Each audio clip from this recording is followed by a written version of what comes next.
बिस्मिल्लाहिर्रहमानिर्रहीम। अस्सलाम वालेकुम। मेरा नाम हसनैन है और आज का जो हमारा टॉपिक है वो 6 चैप्टर है और चैप्टर का नाम है ग्रेविटेशन। तो ग्रेविटेशन का सबसे पहला टॉपिक है हमारा। चलिए, अच्छा, तो हमारा पहला टॉपिक जो है वो है न्यूटन्स लॉ ऑफ ग्रेविटेशन 6.1 है। पर उससे पहले जो है हम थोड़ा बेसिक पढ़ेंगे कि यहाँ पर क्वेश्चन हमारे पास अराइव हो रहे हैं कुछ के कह रहा है। सबसे पहले ये पढ़ते हैं, do you know sir Isaac Newton was one of the greatest scientists of the world। Isaac Newton जो था वो एक बड़ा साइंटिस्ट था। यहाँ का जो great scientist of the world, दुनिया का बहुत मतलब ग्रेट अच्छा साइंटिस्ट था। ही मैड फंडामेंटल कंट्रीब्यूशन और not a several branches of physics. उसने फिजिक्स में काम किया है बहुत सारा। Optics like optics and mechanics जो हम पढ़ते हैं, काइनामेटिक डायनामिक्स, जो मोशन के बारे में, ये जो है इसमें इसाक न्यूटन का बहुत बड़ा हाथ है। बट आल्सो एस्ट्रोनॉमी, पर एस्ट्रोनॉमी एंड मैथमेटिक्स के बारे में भी इसाक न्यूटन ने हमें कुछ दिया। उसने कुछ हमें जानकारी दी मैथमेटिक्स के बारे में। एस्ट्रोनॉमी हम उसको कहते हैं स्टडी ऑफ स्पेस। अब कह रहा है ही formulated the law of motion and the law of universal gravitation. तो जी हाँ, इस चैप्टर में हम पढ़ेंगे यूनिवर्सल ग्रेविटेशन के बारे में। हमारा पहला टॉपिक भी यही है, द लॉ ऑफ ग्रेविटेशन। सबसे पहला न्यूटन्स लॉ ऑफ ग्रेविटेशन। पर उससे पहले हम थोड़ा बेसिक समझते हैं।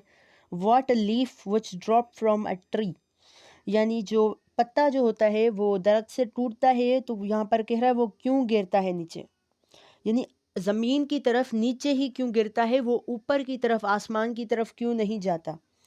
Y a ball which is throw upwards, यानी जब हम बॉल को ऊपर भेजते हैं, जब कोई बच्चे होते हैं ना ऐसे खेलते हैं बॉल से, तो बॉल को कैच करने के लिए ऊपर भेजते हैं। तो ऐसे ही ये बॉल है जो ऊपर जाता है, तो कह रहा है कम्स बैक। कम्स बैक क्यों आता है, मतलब कम बैक क्यों आता है, वापस क्यों आता है हमारे पास नीचे, वही ऊपर ही क्यों नहीं चला जाता आसमान में। तो ये which force keep object around us, यानी कोई तो फोर्स है हमारे जो है चारों तरफ इर्द गिर्द जो उसको ऊपर जाने नहीं देता। जाहिर सी बात है कोई तो फोर्स होगा जो उसको ऊपर नहीं जाने देता। अब कह रहा है वाई अ बॉडी, ये हमारे पास क्वेश्चन है यहाँ पर। वाई अ बॉडी यानी कह रहा है why a body has wait, body का वज़न क्यों होता है। और which force is responsible for the motion of an artificial satellite around the earth. हमने सुना होगा कि अर्थ के इर्द गिर्द जो है चारों तरफ जो है सैटेलाइट्स रिवॉल्व करती हैं। वो कुछ नेचुरल भी होती हैं जैसे मून हो गया, और आर्टिफिशियल सैटेलाइट भी होती हैं जो हमारा जो है सिग्नल देती हैं हमें, मतलब हमें बारिश के बारे में बताते हैं, या फिर हम जो कॉल पर एक मुल्क से लेकर दूसरे ममालिक में बात करते हैं, या फिर एक जगह से दूसरी जगह से, एक जगह से लेकर दूसरी जगह तक बात करते हैं फ़ोन पर, एसएमएस करते हैं, व्हाट्सएप चलाते हैं, मैसेजेस करते हैं, वो सैटेलाइट के ज़रिए होते हैं। After studying this unit you will be able to find the answer of such questions and other similar questions. यानी ये जो भी यहाँ पर सवालात हुए कि फोर्स क्या है, वेट क्यों होता है, हमारा वज़न क्यों होता है, बाल नीचे क्यों आती है, पत्ता गिरता है नीचे क्यों आता है, ऊपर क्यों नहीं जाता, तो इसी चैप्टर में जो है हमें पता चलेगा। ये सारे सवालात जो हैं हम पढ़ेंगे। अब कह रहा है among a famous stories in history of science. हमने सुना है जैसे इसाक न्यूटन मैंने बताया, तो उसकी बात हो रही है। Comes from 1666। One day Isaac Newton was sitting in his mother's garden. अब एक कहानी की तरह इसको समझेंगे, ये कहानी हमने पढ़ी हुई है पहले। तो एक दिन क्या हुआ था, इसाक न्यूटन जो था वो अपने मदर्स गार्डन में बैठा हुआ था, दरख्त के नीचे। दरख्त के नीचे बैठा हुआ था, तो दरख्त से एक एप्पल जो था वो टूट पड़ा, वो टूट गया और नीचे गिरा। तो इसाक न्यूटन के मन में ये ख्याल आया कि ये एप्पल जो है ये ऊपर भी जा सकता था आसमान की तरफ, ये नीचे ही क्यों गिरा। तो इसका जवाब था ग्रेविटी। तो उसने डिस्कवर कर दिया, न्यूटन सक्सेसफुल हो गया, discover the cause of falling bodies, यानी ऑब्जेक्ट्स बॉडीज़ जो होती हैं वो नीचे क्यों फॉल करती हैं। He further relieve that the gravity make a planet to revolve around a sun, यानी जो प्लैनेट्स होते हैं, हमने सुना है सोशल स्टडी में भी पढ़ा है, साइंस के अंदर भी, सन के चारों तरफ इर्द गिर्द जो है रिवॉल्व करते हैं अराउंड उसके। क्यों करते हैं? ग्रेविटी की वजह से। ऐसे तो हमारी जो अर्थ है उसके चारों तरफ जो है मून रिवॉल्व करता है, हालांकि अर्थ जो है खुद सन के चारों तरफ रिवॉल्व करती है, पर जो मून होता है हमारा वो जो होता है यानी चांद जिसको हम कहते हैं वो अर्थ के चारों तरफ इर्द गिर्द अराउंड रिवॉल्व करता है। क्यों करता है? इसकी भी वजह जो है हमारे पास है ग्रेविटी। यहाँ पर देखें लिखा हुआ है it also cause of the moon and the satellite orbiting around the earth in specific fashion. अब यहाँ से 6.1 हमारा शुरू होता है न्यूटन्स लॉ ऑफ ग्रेविटेशन। क्या है टॉपिक हमारा? Newton's law of gravitation. अब न्यूटन्स लॉ ऑफ ग्रेविटेशन में क्या है? The Newton's law of universal gravitation. तो ये जो ग्रेविटेशन होती है यूनिवर्सल होती है, यानी कांस्टेंट होती है। जहाँ भी जाएं यूनिवर्स में, पहले ही बता रहा हूँ कि जहाँ भी किसी भी जगह पर जाएं, मून पर जाएं, मार्स पर जाएं या किसी भी प्लेनेट पर, अर्थ पे, ये जो है ग्रेविटेशन जो है यूनिवर्सल ग्रेविटेशन ये कांस्टेंट होती है, मतलब सेम ही रहती है। अब कह रहा है every body in the universe attract every other body, यानी एक बॉडी है फॉर एग्जांपल, तो हर कोई बॉडी कह रहा है यूनिवर्स में, कायनात में जो भी बॉडी होती है वो एक दूसरी बॉडी से अट्रैक्ट करती है। क्या करती है? अट्रैक्ट, यानी वो खींचती है एक दूसरे को, वो बॉडीज़ जो होती हैं खींचती हैं, पर हमें महसूस नहीं होता। वो भी आगे चल के पढ़ रहे हैं with a force which is directly proportional to the product of their masses and inversely proportional of square of distance between centre. यहाँ पर इक्वेशन है, ये हम बाद में प्रूव करते हैं, पहले हम इसका जो कॉन्सेप्ट है समझ। तो अब यहाँ पर देखें, फॉर एग्जांपल गेस करें ये एक बॉडी है, सही, एक ये बॉल है हमारे पास और ये दूसरा बॉल, या फिर मैग्नेट का एग्जांपल लेते हैं, सही है, मैग्नेट का एग्जांपल लेंगे तो हमें सही से ज़्यादा समझ में आएगा। अब ये हमारे पास एक मैग्नेट है जिसको हमने M1 दिया है, M मतलब मास नंबर 1, और ये हमारे पास दूसरा मैग्नेट है तो इसको हमने क्या दिया है? Mass number 2। तो इन दोनों के बीच में अट्रैक्शन यानी फोर्स पैदा होगा। जो M1 जो है वो खींचेगा किसको? M2 को, M2 खींचेगा M1 को। अब इनके बीच में ये क्या है? डिस्टेंस है, ये जो है मुफासला, यहाँ से लेकर यहाँ तक। अब इस इक्वेशन जो है इसको हम प्रूव कैसे करेंगे?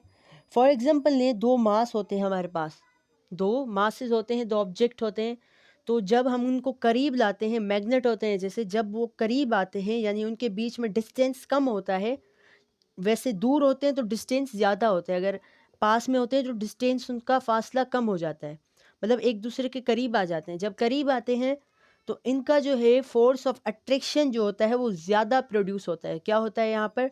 ज़्यादा प्रोड्यूस। अब जो इनका फासला है यहाँ पर देखें, फॉर एग्जांपल कम है, क्या है? कम है, तो इनके बीच में फोर्स ऑफ अट्रैक्शन यानी एक फोर्स पैदा हो रहा है जो एक दूसरे को खींच रहा है, यानी जब डिस्टेंस कम होगा तो फासला जो जो होगा वो कम होगा, तो फोर्स ज़्यादा जो होगा प्रोड्यूस होगा। पर अगर फासला मैग्नेट के बीच में ज़्यादा होगा तो फोर्स कम प्रोड्यूस होगा, या फिर होगा ही नहीं, या फिर कम, बिल्कुल कम होगा प्रोड्यूस। जैसे हम देखते हैं कि मैग्नेट को जब हम पास लाते हैं तो उनमें एक फोर्स लगता है जो हमारे हाथों को भी छोड़ के खींच के एक पकड़, वो एक दूसरे से पकड़ जाते हैं, चिपक जाते हैं। पर जब हम उनको दूर में रखते हैं, दूर रखते हैं, थोड़ा हमने 2 किलोमीटर दूर रखा है, 1 मीटर दूर रखा, सॉरी मीटर कम रख देते हैं, मीटर दूर रखा, तो उनके बीच में हम कहें कि फोर्स जो है वो कम प्रोड्यूस होता है। क्यों? क्योंकि डिस्टेंस ज़्यादा होता है। अब यहाँ पर इक्वेशन है हमारे पास, फॉर एग्जांपल ले इक्वेशन नंबर 1 लेते हैं, F is directly proportional to M1 and M2, यानी फोर्स जो है मासेस से डायरेक्टली प्रोपोर्शनल है। जैसे कि अगर मास ज़्यादा होगा तो फोर्स भी ज़्यादा लगेगा, मास कम होगा तो फोर्स भी ज़्यादा लगेगा। फॉर एग्जांपल ने अगर मैं कम ऑब्जेक्ट पहले लेते हैं कि जब एक बॉल होता है या फिर एक पेन होती है, तो जब हम उस पर फोर्स लगाते हैं तो हम उस पर कम फोर्स लगाते हैं। क्यों कम लगाते हैं? क्योंकि उसका वज़न कम होता है, तो आसानी से थोड़े फोर्स में वो मूव कर सकता है ऑब्जेक्ट। पर जब हम एक बड़ी सी टेबल होगी, बड़ी सी कार होगी, तो उसको जब हम वही फोर्स कम लगाएंगे तो वो मूव नहीं करेंगी। क्यों? क्योंकि उसका ऑब्जेक्ट का जो वज़न होता है वो ज़्यादा होगा। पर हम अगर उस पर ज़्यादा फोर्स लगाएंगे तो वो मूव करेगा, ज़्यादा वज़न वाला ऑब्जेक्ट। क्यों? क्योंकि उसका वज़न ज़्यादा है। इसलिए हम कहते हैं F is directly proportional to m1 and m2। मतलब ये एक दूसरे के कहें कि एक जैसे, जब एक चीज़ बढ़ती है तो दूसरी भी बढ़ेगी। अगर फोर्स कम होगा तो इनका मास भी कम होगा, तो फोर्स भी कम होगा। अब दूसरी इक्वेशन नंबर लेते हैं। अब F2 है हमारे पास। अब टू इक्वेशन लेते हैं। F inversely proportional to 1/r²। R square मैंने आप सबको पहले ही बता चुका हूँ मैं कि ये r² जो है टोटल डिस्टेंस है। क्या है? Total distance, radius.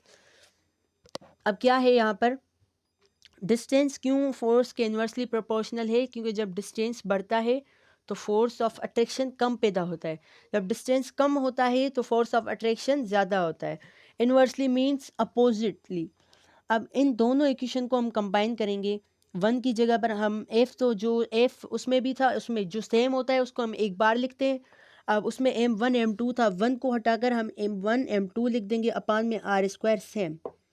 तो जब भी हम प्रोपोर्शनलिटी की साइन को हटाते हैं यानी उसको ख़त्म करते हैं तो कांस्टेंट लेते हैं। पीछे जब भी हमने ख़त्म किया है हुक्स लॉ में या पीछे जो भी है उनमें हमने क्या लिया है?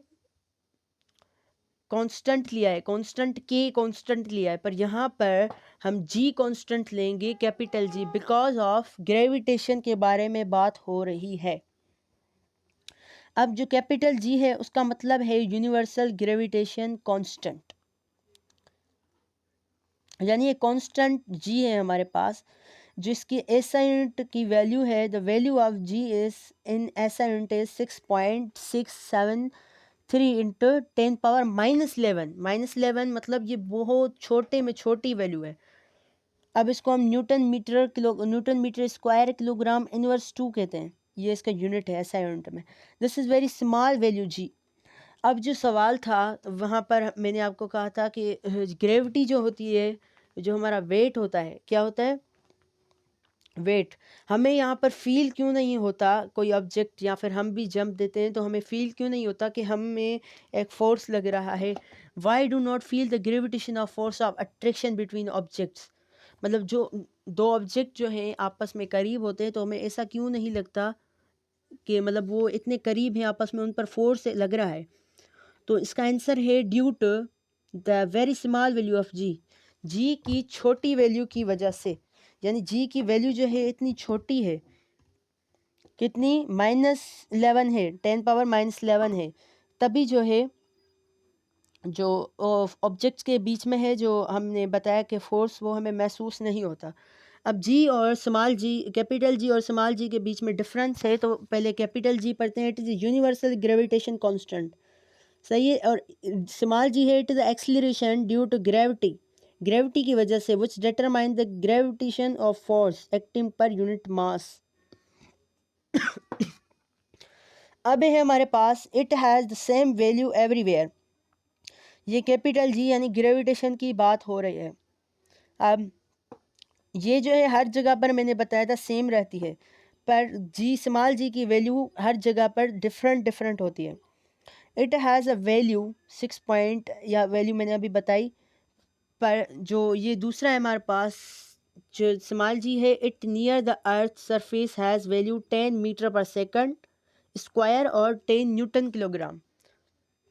तो ये जो है इसकी वैल्यू है स्मॉल जी की, जिसको हम ग्रेविटी कहते हैं।